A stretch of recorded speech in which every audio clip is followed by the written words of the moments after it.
Hello,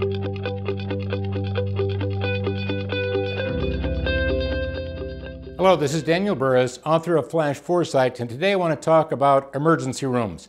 Hey, not just any emergency room, I want to talk about virtual emergency rooms.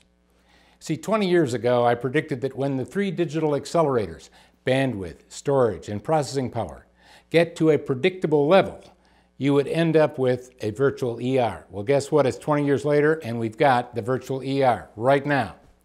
Now, I know what you're thinking to yourself. Wait a minute, how can you treat a broken bone? How can you treat someone that's been in a serious car accident and they're internally hemorrhaging? And the answer is, well, you don't treat those. There's 136 million ER visits every year in the United States. 136 million. Now get this, over 66% are for non-emergency reasons.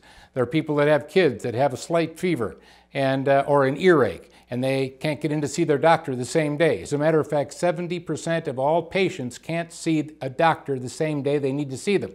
They have to wait. So our emergency rooms are clogged. And by the way, this is not just costing the hospital a lot of money, it's causing you a lot of money. Because if you do go in to treat a non-emergency item in an emergency room, the average bill is over $2,000 per visit. Hey, that's expensive. So in comes the virtual hospital and the virtual ER.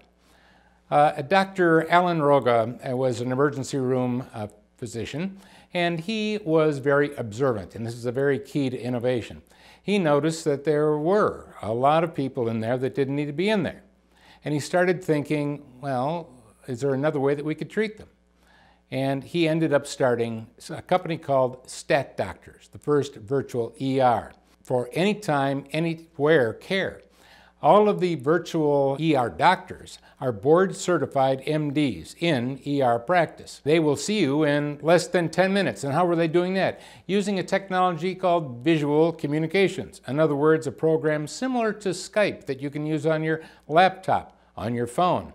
Not only will I see you in less than 10 minutes, but the cost of that visit is, hey, $50 out of pocket. Not bad. You didn't have to drive anywhere, you didn't have to lose work, and it's 24 hours a day. It could be at 2 in the morning.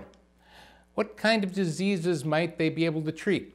Good examples: arthritis pain, asthma, bronchitis, cold and flu, ear infections, pink eye, sprains and strains, skin infections. Oh, the list goes on and on. All treatable virtually using your electronic patient record, because when you sign up, you put down exactly what's wrong with you, what medications you're taking. That's why it takes 10 minutes to see the doctor.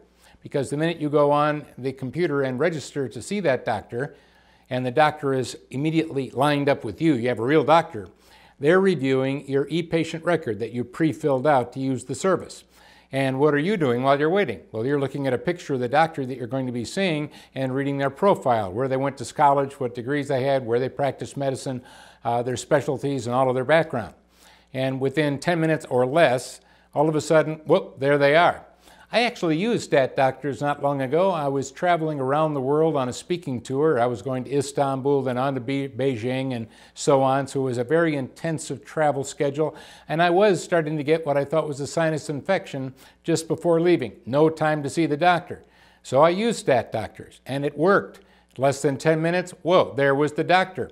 I told him what was wrong, gave him my symptoms, and he decided that it was a virus, not a bacterial infection, so therefore an antibiotic was not needed. However, if I would have needed an antibiotic, he could have prescribed it right there, and I could have gotten it from my whatever pharmacy I want to use anytime before I left on that trip.